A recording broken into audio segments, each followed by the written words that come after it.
ఈరోజు చాలా మంది జీవితాల్లో అనేక విషయాలలో దేవుని దూరం అయిపోతున్నా.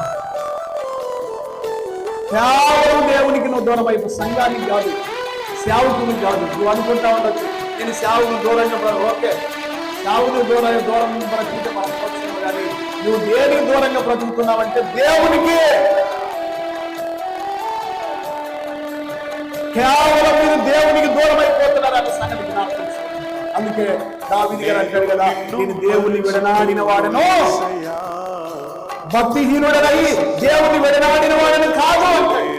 మనం ఎలా ఉన్నాం? ఎన్నిసార్లు దేవుని దూరం అయిపోయాం, ఎన్నిసార్లు విడిపోయాం, ఎన్నిసార్లు దేవుని దూరంగా బ్రతుకుతున్నాం. జ్ఞాపకం చేసామా?